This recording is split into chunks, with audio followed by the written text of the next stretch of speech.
turn on my video sound there. So I'm going to share with you some of the people that I trust to advance a truth-based narrative. So for a long time, Noam Chomsky has been my man. It's like if I had a pantheon is like a collection of gods in the Greek or Roman mythology. Noam Chomsky is like Zeus. He's just somebody that I keep going back to. He has a lot of good things to say. He has a lot to teach us. His analysis of history is brilliant. His analysis of the media is brilliant. So for a long time, I've had this pantheon, these people that I can trust to advance a truth-based narrative, and Noam Chomsky has been Zeus. But recently, Peter Joseph has started to compete with Chomsky for being Zeus in my pantheon. And so I'll be talking about Peter Joseph and his solutions, because the thing is, it's not enough to have a critique of our system. We must have solutions. It's not enough just to define problems, as important as that is, because a problem defined is half the solution. If you can really define the problem, then you're halfway along the way to defining a solution. But it's not enough only to define the problem. You have to be able to propose solutions. In our world, in the political world, people are going to be rightly skeptical if we don't have solutions. It's like, what do you propose? So, but before I get into Peter Joseph, I want to share with you some of the other people that I recommend. Most of these people are on YouTube, and most of these people are book authors. So if you search wherever you get your books, Amazon, Kindle, or wherever you get your books, you can find these people because they're authors, and also they have a presence on YouTube. So they include Noam Chomsky, Peter Joseph, Naomi Klein, Chris Hedges, Ralph Nader. Chalmers Johnson is a historian that really has a good series of books, starting with Blowback, which was published before 9/11, but it told us that things like 9/11 are coming our way because it's blowback from our imperialist policies. So that's Chalmers Johnson. Jim Hightower is brilliant. He's a Texan who is really humorous and really insightful, can do a really good job of explaining what's going on. And there's Jerry Croth is somebody I've found recently. He has a lot of rather short but well-researched books, and also on YouTube. He's a psychologist somewhere on the West Coast, but he has taken it upon himself to talk to us about public affairs and American empire from a psychologist's perspective. Really valuable, good stuff.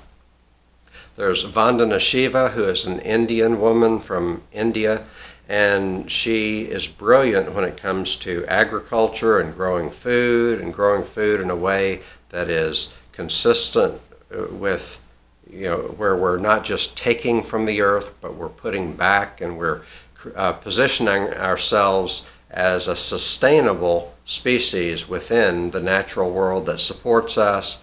There is Raj Patel, also a person of Indian descent, who is apparently British, and a lot of great stuff to say about the food system, and very humorous. There's also Max Blumenthal, a wonderful journalist. I would also add Aaron Maté. I kind of think of those two together.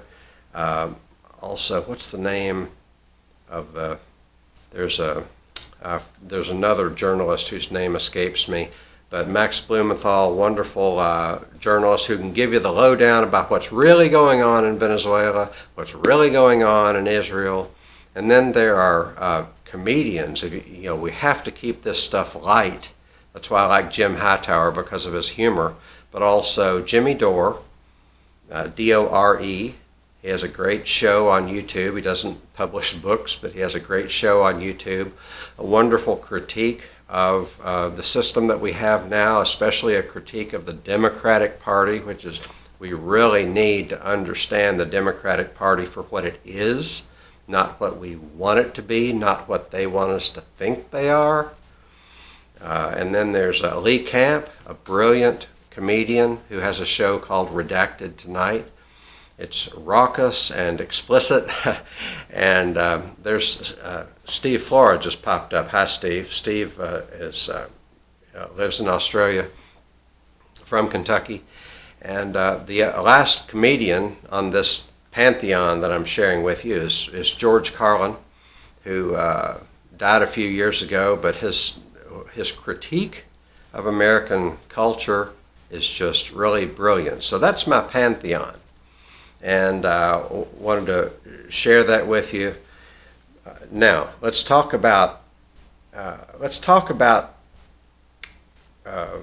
name Peter Joseph and the Zeitgeist movement. So Peter Joseph is now competing with Noam Chomsky for being the Zeus in my pantheon. And so you can search for Peter Joseph on YouTube. You can search for the Zeitgeist movement on YouTube. Also, Peter Joseph has written a book which will lay out everything I'm going to be talking about. And it's called A New Human Rights Movement, because climate change is a human rights issue. And the sixth great extinction, the rapid destruction, the rapid extinction of biological species that we're experiencing right now is a problem that needs to be solved. Now, I'm going to break from my comments in just a minute and say, Steve, I'm going to say hi, and I invite you all to write questions or comments as I'm going about this, and then the more interactive, the better. So, I have a handy-dandy numbered list of items to cover here, and I've just been through number 1, which is my pantheon. Number 2 is the word socialism. Now, the word socialism is just fraught with meaning, and it's American culture is just really confused about the word socialism, and I'm not here to defend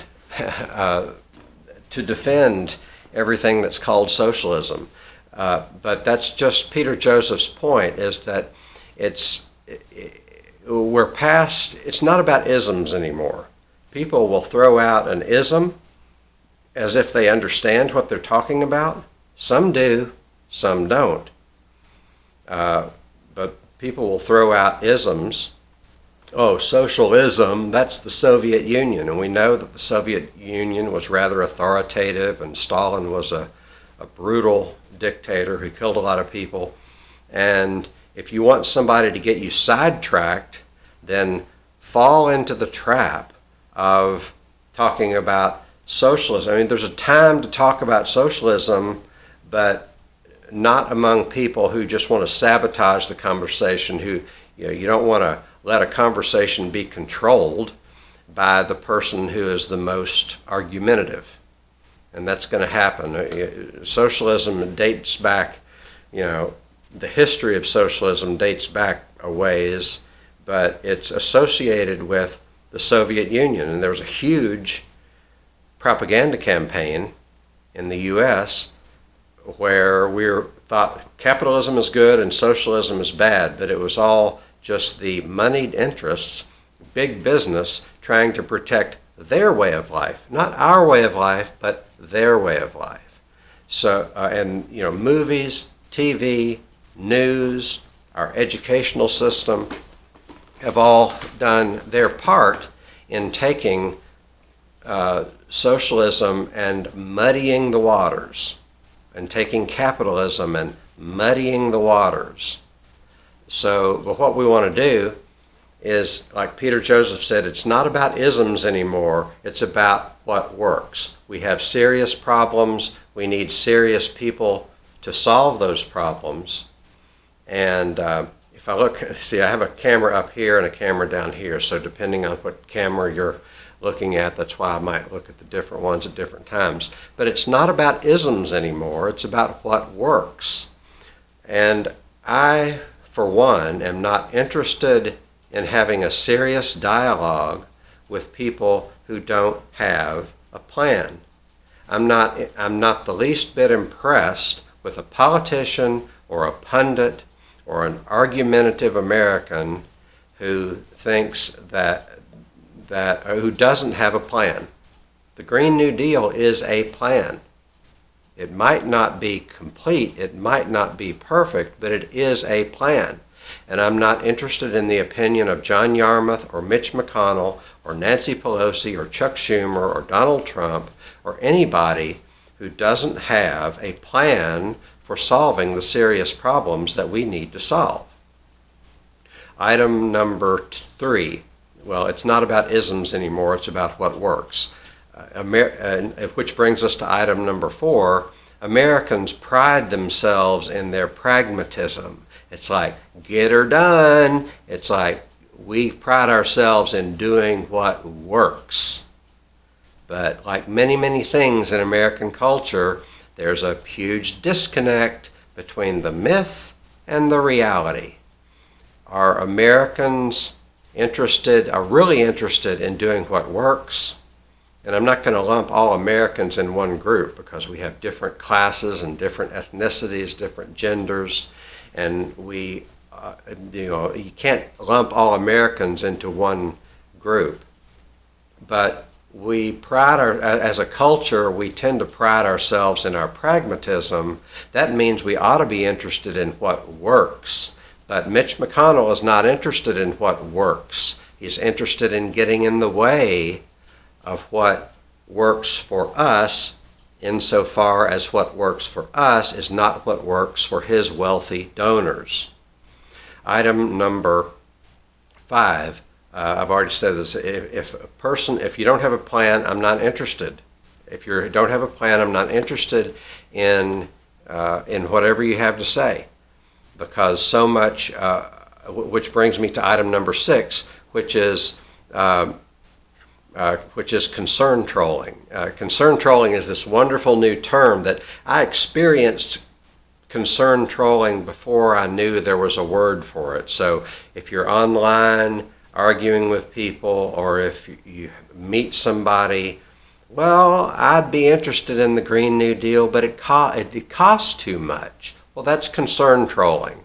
Because what they're doing is they're shifting the burden of proof onto you. You're a person who wants to create a better world, and it's going to take getting from where we are to a place that's new. It's going to take from getting from where we are to a place that is a whole different place. We have the opportunity to create a whole new world, but there are people who, for whatever reason, because of their economic interests or because they've been indoctrinated in some ideology, they're not interested in a whole new world. They're just interested in concern trolling. Oh, I'm concerned about the cost, or how are you going to pay for that? That's concern trolling.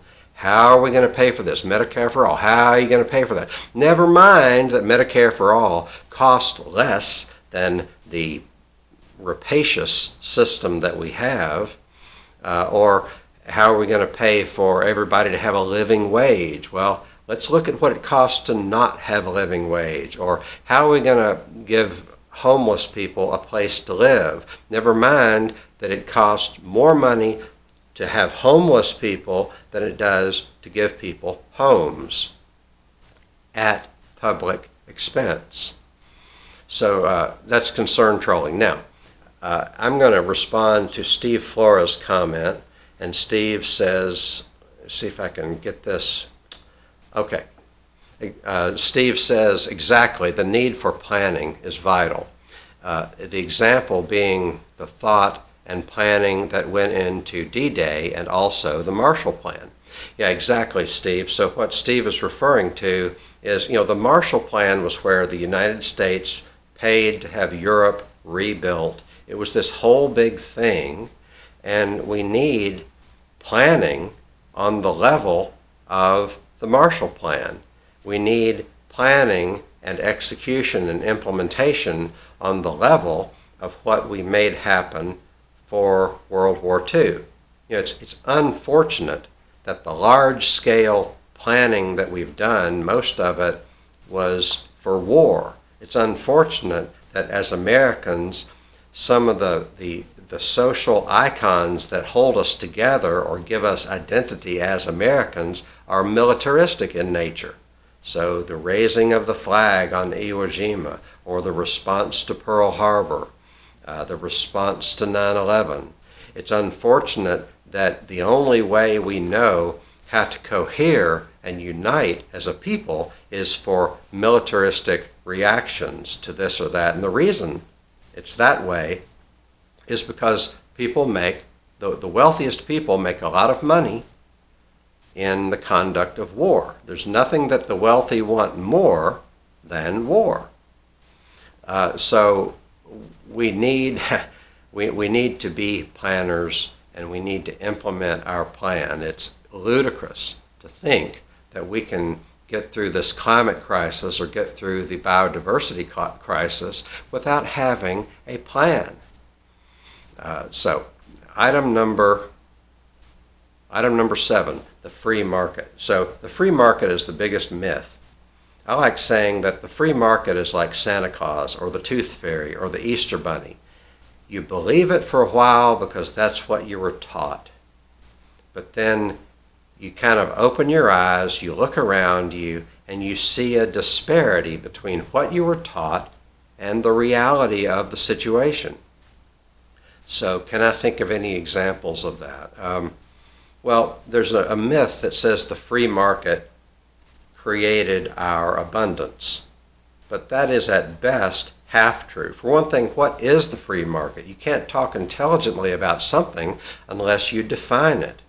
So when the bankers get bailed out, is that the free market? No, that's the opposite of the free market.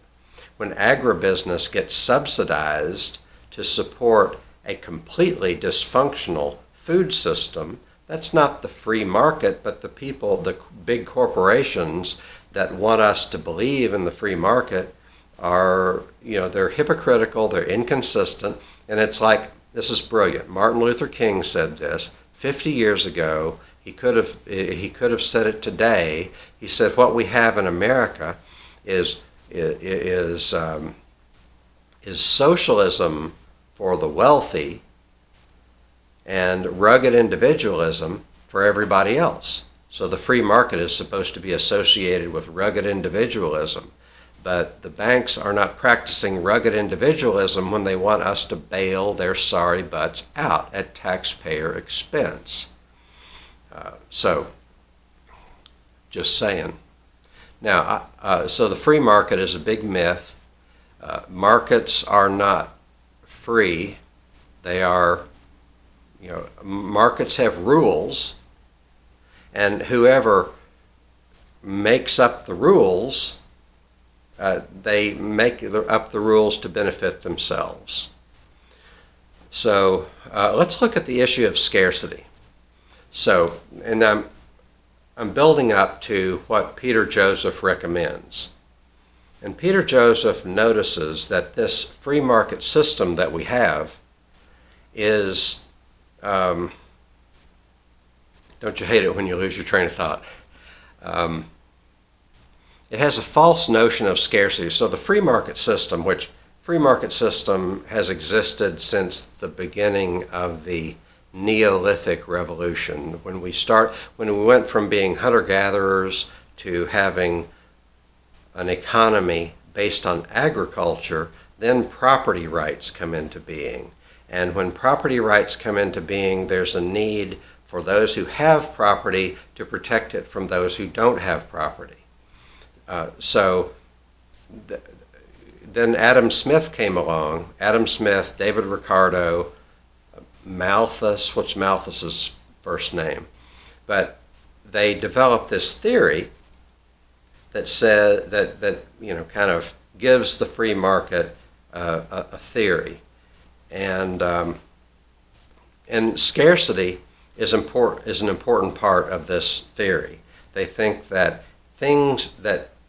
natural resources are scarce, human labor is scarce. So we have to acknowledge that these things are scarce, and we have to harness people's self-interest in order to create abundance for everybody else, for everybody generally. So the core of free market doctrine is this invisible hand, and the invisible hand theory says that when people are pursuing their own interests, they create abundance for everybody. And there is some truth in that, but only up to a point. Because when people are pursuing their own interests, it makes them want to make toxic products if that's more profitable, toxic foods if that's more profitable. When people are pursuing their own interest, they see a forest and they harvest the forest for timber and they sell the timber, and that's good for them, but it's not good for society. So recently, President Trump has deregulated a lot of things, has taken off requirements that people that do fossil fuels are supposed to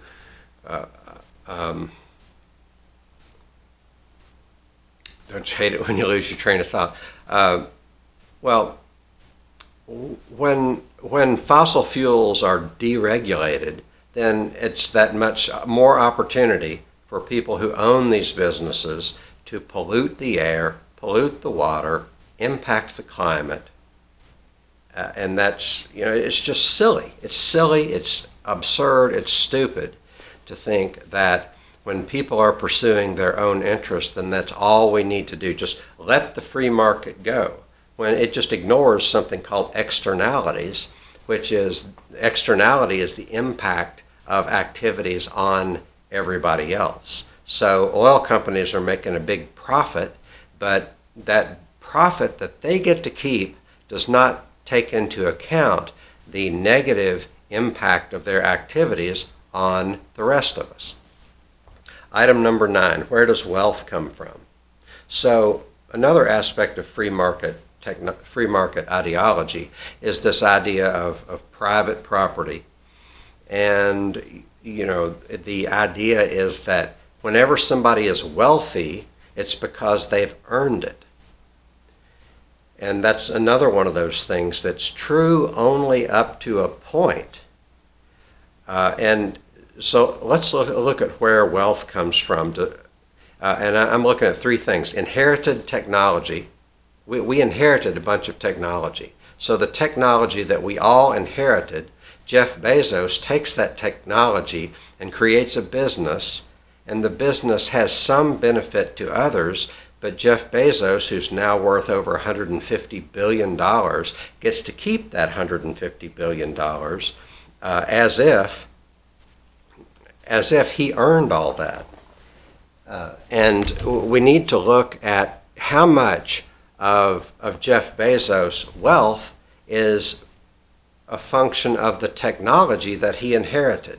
How much of Jeff Bezos' wealth is a function of the natural resources that he is using for his own benefit, but to the extent that Amazon depends on the heavy use of fossil fuels, well, Jeff Bezos didn't put that oil in the ground before it was extracted, or to the extent that that business depends on electricity that's generated from coal. Jeff Bezos didn't put that coal in the ground. So we have an inheritance of technology that should be more equitably shared. And we have an inheritance of natural resources that should be more equitably shared. And when I start talking like this, some Americans get paranoid. Oh, that's socialism, and that didn't work, and that doesn't work in Venezuela, it doesn't work in Cuba, and it didn't work in the Soviet Union. But what that's just muddling all the facts together. So we need to acknowledge that we have an inheritance that is shared. And one instance where this comes into play, here's a perfect example of where this comes into play, and that is universal basic income. So what's his name? Andrew Yang has an idea that's not new. Martin Luther King proposed this.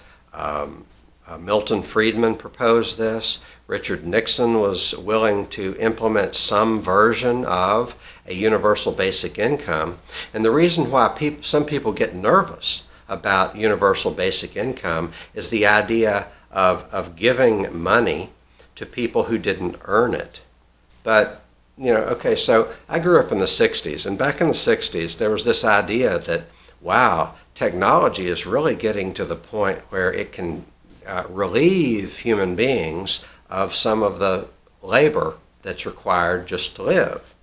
And predictions were made that, a few decades from now, we should be able to provide for our own needs just by working 2 or 3 hours a day. And guess what? That never happened. And why didn't that ever happen? It's because a few people control, the people that own the world didn't want that to happen. The people that own the world have rigged the system so that the wealth and the benefit from our technology is concentrated in a very few hands. So I'm going to go back up here. Steve Flora made another comment. Let me see, Steve, thank you for commenting. So I'm going to try to click on this. Okay, Steve says, spot on. Even all the thought and work that went into FDR's New Deal and its benefits have been overshadowed by the cloak thrown over it of its being socialism, a very much overlooked and necessary use of society's collective ability to save that society. So yeah, FDR is one of the best examples ever of somebody who implemented a certain degree of socialism so that the society we have works for everybody. And guess what? The 25 years after the original New Deal is sometimes called the golden age of capitalism. So that's ironic that a certain amount of socialism got the most out of capitalism. It was an age from 1945 to 1970 was an age of tremendous growth and prosperity, partly because the fruits of our collective labor were distributed more equitably through unemployment insurance, through Social Security, through the social programs that came along, and through giving people the right to organize labor unions. For all their imperfections, labor unions provide a valuable service for making the capitalist sector share the fruits of their labor more equitably. And when that happens, it's good for everybody. It's just because somebody has a job making twice as much as you do because of a union contract doesn't mean all the benefit goes to them. Some of the benefit goes to the local economy. That benefits get spread around more. As opposed to what? Well, we hear a lot today that all you need to do to make the economy prosper is give all the money to the rich people and hopefully it'll trickle down to us. Well, how does that work? If you want, let's take the 2008 crisis. If you want to benefit the economy, do you give all the money to the banks, the criminal bankers that caused this crisis to happen to begin with? Or do you give the money to people? Do you relieve people of some of their mortgage debt? Do you forgive student loans? If you give money to people who need to spend it, then it becomes it gets circulated into the economy, as opposed to the idea that you should just give money to the job creators. As if wealthy people and corporations, they live to create jobs. No, they don't. They live to make a profit, and if they need to fire everybody and move to Mexico or China, they will do just that. And there's this idea that what does it really take to create a business?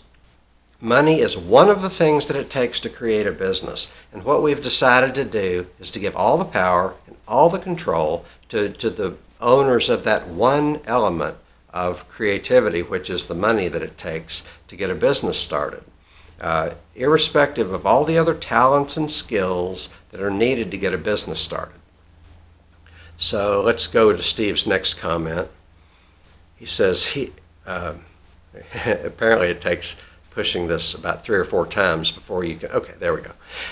Steve says, here, no free market exists. Insider trading, behind the scenes laws written to benefit certain segments, jobs for the boys and girls, all to prove your point.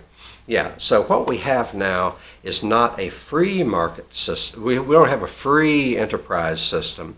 We have a monopoly enterprise system. It's a game of winner take all.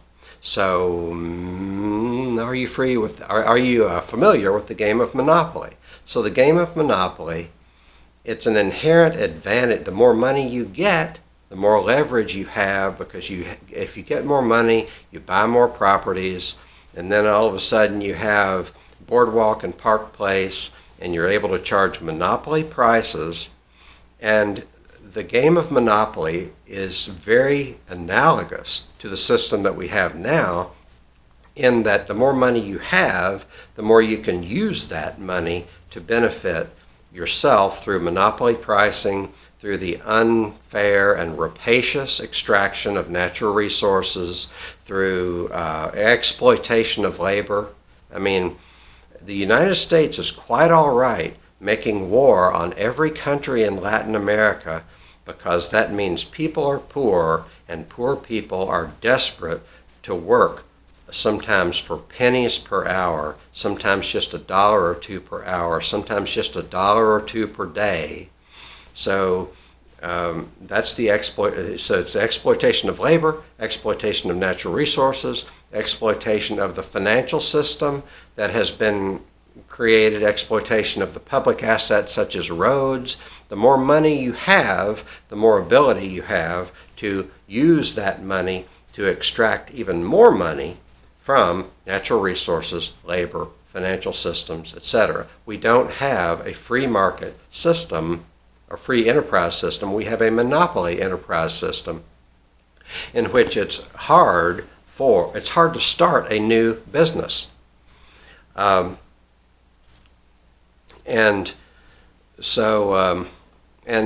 here's another analogy to the game of Monopoly. Imagine if there's 3 or 4 people playing Monopoly, and then you arrive late. The game's been going on for an hour. Monopoly often takes 3 or 4 hours to play through a whole game. So you get into it an hour or 2 into it, and you get dealt the amount of money that people are allowed to start with.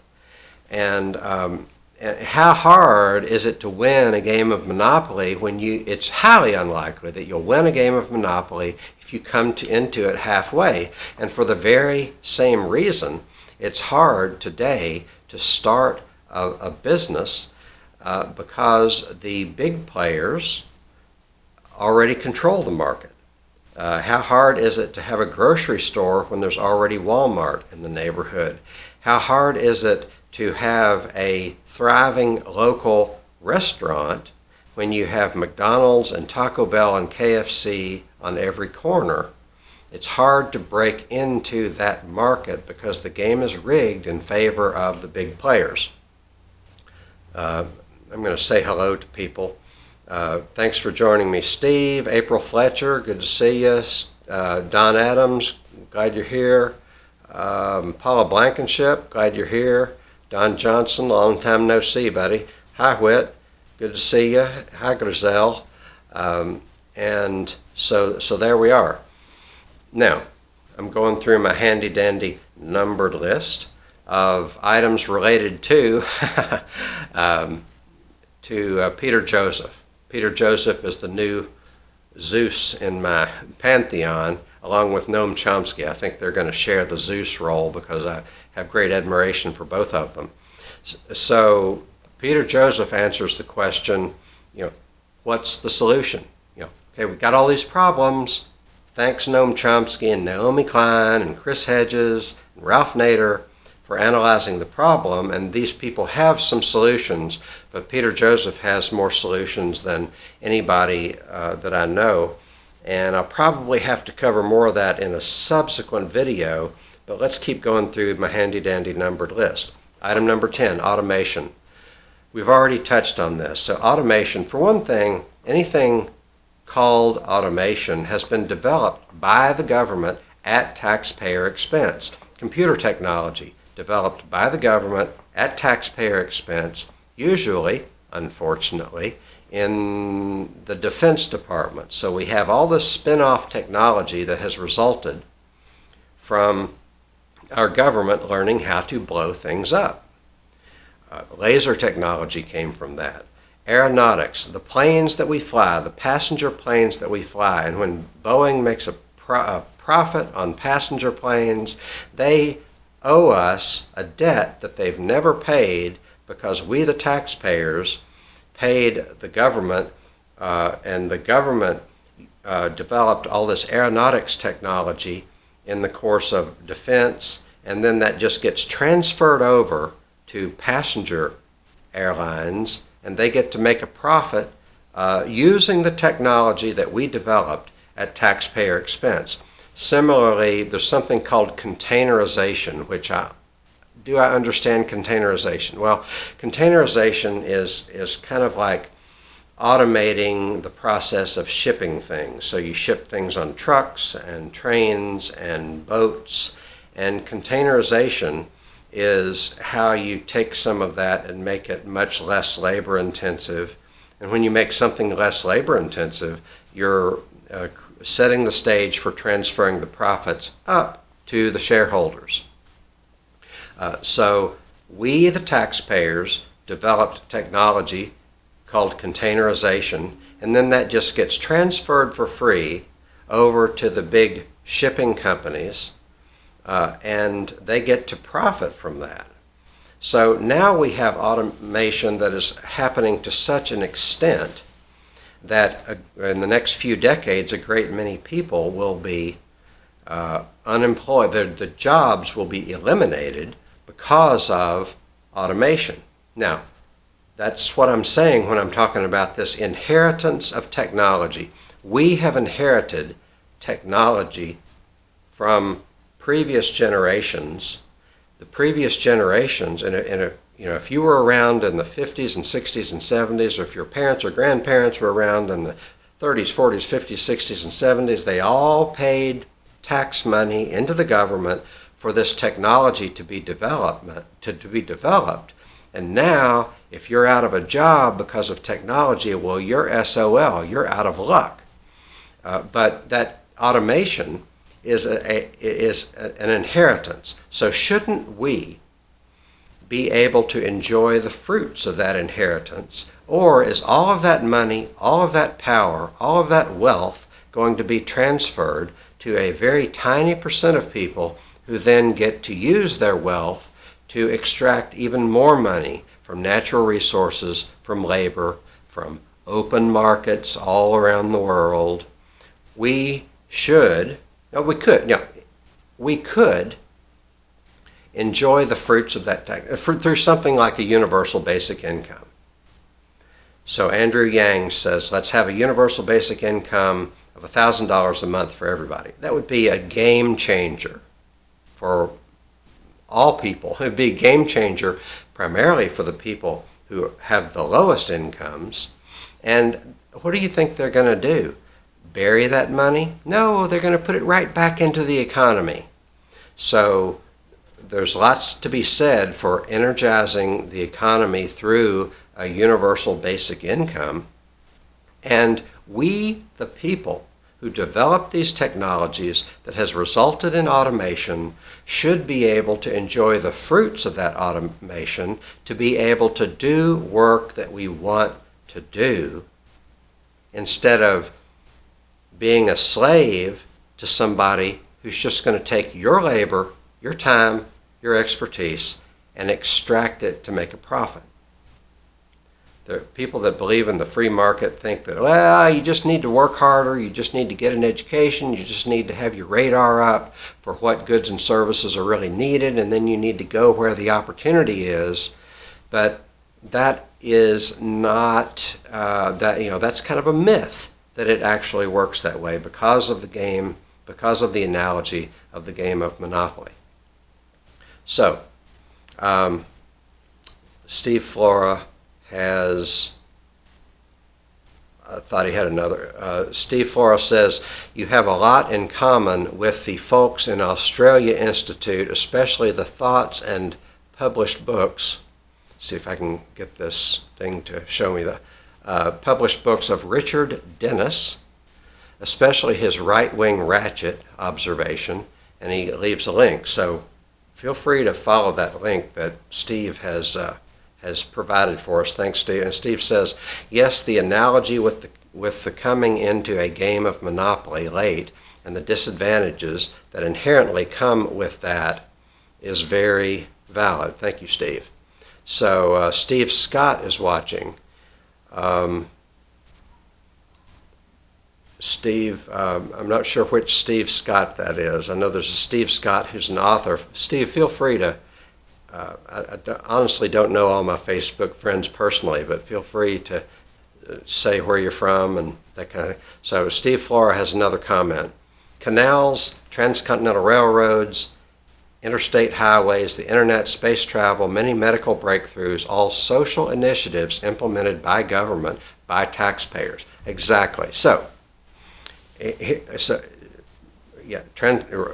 infrastructure, transportation, computer technology, medical technology, all these things initiated by the government. So this exposes a myth of our system. The myth that we're asked to buy into is that the United States has a strong economy because of rugged individualism, because of creativity, because of hard work, because of lifting yourself up by your bootstraps. The only problem with that is my man Noam Chomsky points out that the most dynamic industries in our culture are those that have resulted from government research and government developed technology, which gives the lie, which exposes the myth that our abundance is a result of rugged individualism and the free market. There's a grain of truth in that, but we need to be able to separate the grain of truth from the overall real truth of the situation. So let me digress just a bit. So many of the things that we need are not going to be met by the free market. We need solar technology. And yes, solar technology can be developed to the point where the free market takes over and, manufactures and distributes solar technology.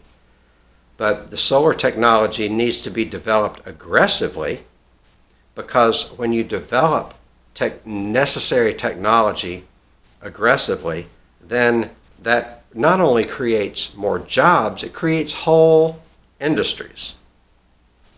So we have an opportunity to create jobs and industries through government-funded solar technology, government-funded wind technology, government-funded mass transit. It's ludicrous to say that lost my train of thought there. There's Sherry Cash Spraggins. Hey, cousin. So let's go on to the next. So automation could be a way for us to have a whole new level of abundance. The question is whether we are able to get control of that technology from the 1% and the 100% and the 1,000%. These are the people, the Bill Gates of the world, control too much of the technology, and they get to decide who benefits. So of course, people, being people, are always going to pursue their own material interests. So you can expect the hundredth of a percent that owns the world, you can expect them to use their power, use their control, use their money to advance their own material interests. Part of this is by buying our elected officials, buying the government.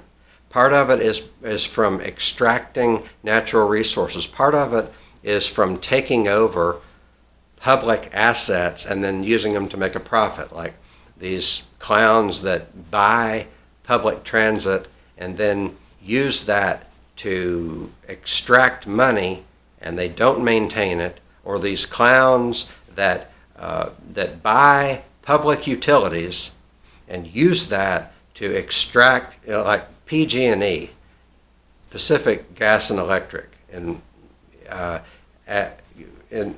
I'm told, in my understanding, caused the wildfires that happened in California because of their own negligence.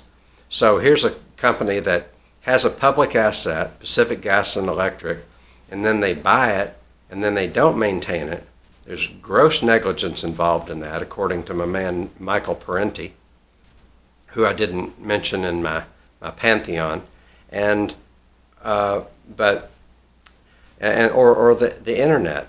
To what extent is the internet controlled by people who are just going to use that naturally to advance their own material interest instead of the internet being managed for the benefit of people, benefit of society, to create a society in which we can survive and thrive? So Steve Flora says, oh, and not to forget the interconnecting benefits of the government-established post office. Yeah, so the post office is an example of a public asset, and so I'm going to digress just a little bit and say that the World Trade Organization, of which NAFTA is a part, so these trade deals give corporations the ability to sue governments whenever their profits are threatened, and usually they win.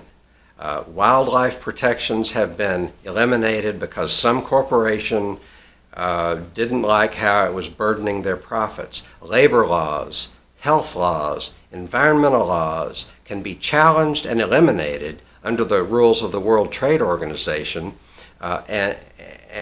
because corporations have a right to sue.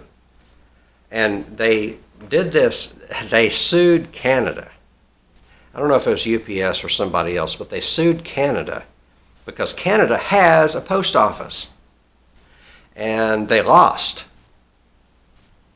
But I have a theory about why they lost. They lost because these corporate lawyers that do the secret tribunals that decide the outcome of these lawsuits under the trade agreements, they said, this would give us lots and lots of bad PR. So they ruled against the corporation in that particular case because they knew that, wow, this is going to get people's attention as to what a raw deal the World Trade Organization is for the people of Canada, for the people of the United States, for the people of Mexico. Steve says, yes, the dreadful ISDS clause that was also in the TPP. So the TPP is the Trans-Pacific Partnership. Trans-Pacific Partnership is like NAFTA on steroids. If you want to learn about NAFTA, I did about 10 episodes on NAFTA. You can leave a comment and I will link you to my episodes of the Climate Report where I'm talking about NAFTA. So NAFTA eliminates jobs for Americans. NAFTA is a way for multinational corporations to go just across the border and be able to pollute thousands of times as much as they can here. And, huge negative impact on the environment, huge negative impact on labor. And it's a race to the bottom. NAFTA and the World Trade Organization agreements are raw deals, not because we shouldn't have trade deals, but because we should have trade deals that are negotiated for the benefit of the people, negotiated for the benefit of labor, negotiated for the benefit of the environment, negotiated for the benefit of our health. So TPP is something that Hillary Clinton was behind it and Barack Obama was behind it. It got sunk because enough people are becoming aware of what a raw deal these trade deals are.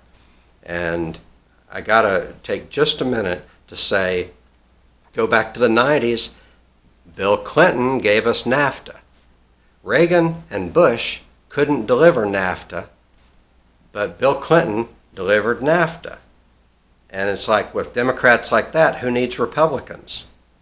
So Hillary Clinton and Barack Obama wanted the Trans-Pacific Partnership. It just goes to show you that they have no interest whatsoever in the well-being of people.